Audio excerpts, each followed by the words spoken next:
আসসালামু আলাইকুম। এটা হলো কিচেনের এই প্ল্যানটা দেখেন, যদি এটা পছন্দ হয় তাহলে এটা করতে পারেন, আমার মনে হয় ভালো হবে। এটা হলো দক্ষিণ পাশের ওয়ালটা, যেটা নাকি বাথরুমের ওয়াল। হ্যাঁ, আর এটা হলো উত্তর দিকের ওয়াল, আর এটা হলো দরজা।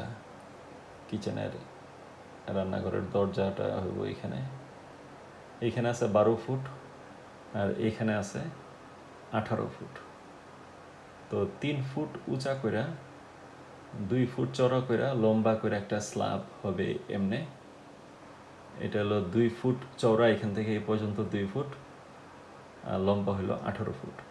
আবার এখানেও 3 ফুট উঁচা শেলফের মতো স্ল্যাব কইরা, 2 ফুট চওড়া, 3 ফুট উঁচা, ফ্লোর থেকে এটার উঁচা হলো 3 ফুট। এইখানে পূর্ব পাশের দেয়ালের সাথে ঘেঁষা এই 2 ফুট চওড়া, এখান থেকে এই পর্যন্ত 2 ফুট, আর লম্বা হলো 12 ফুট। এটার মধ্যে মাঝখানে 3টা চুলা। তারপর হ্যাঁ, তাহলে জিনিসটা হবে এরকম। এই দরজা দিয়ে ঢুকবেন, ঢুকার পরে এইটা হলো 1 নাম্বারটা হলো পেন্ট্রি। এখানে বাজার টাজারগুলি থাকবে, কিংবা ইয়াগুলি, এটার উপরে শেলফ থাকবে দেয়ালের মধ্যে। এই যে এই দরজা থেকে এই পর্যন্ত যে 3 ফুট আছে, 4 ফুট আছে, 4 ফুটের উপরে দেয়ালের মধ্যে 9 ফুট লম্বা শেলফ থাকবে। ওইখানে ধরুন ডাল, চাল, মসুরির কিংবা ইয়াটিয়া থাকবে। তারপরে শেলফ আরও আছে। তো পেন্ট্রিতে মনে করেন খেতে থেকে, জমি থেকে যে সবজিগুলি আসবে, এখানে আইসা একটু রাখবে, অথবা এইখানেও রাখতে পারে। এটা হলো 2 ফুট বাই 6 ফুটের একটা স্ল্যাব টেবিল, মানে ইটের টেবিল।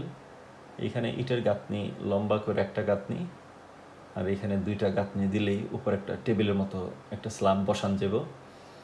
এখানে 2 ফুট বা 6 ফুট স্ল্যাব। এটা সবজি টবজি এখানে আইসা প্রাথমিক একটা সর্টিং করার জন্য 4-5 জনে মিললে 200-300 জনের রান্না করার আগে যে সর্টিংটা করে বা বাছাই করে এটা ফ্রেশ করে এইখানে পাঠিয়ে দিবে পেন্ট্রিতে, এইখানে নিয়ে আসবে। অথবা যদি ফ্রেশ থাকে তাহলে ডাইরেক্ট পেন্ট্রি এই স্ল্যাবে এইখানে ইয়া করে। এর পাশে আছে ওয়াশিং সিঙ্ক, এটা ধুয়ে ফেলাইলো, আলু কিংবা সবজি, শিম ধুয়ে ফেলাইলো, আস্তা ধুইলো আর কি। ধোয়ার পরে এইটা লোক কাটলো, এখানে কাটিং এরিয়া, এখানে কাটিং করবে। তারপরে ব্লেন্ডিং মেশিন থাকবে, এখানে কাটিং বোর্ড থাকবে, এইগুলি সব কিছু থাকবে। কোনো কিছু বাটার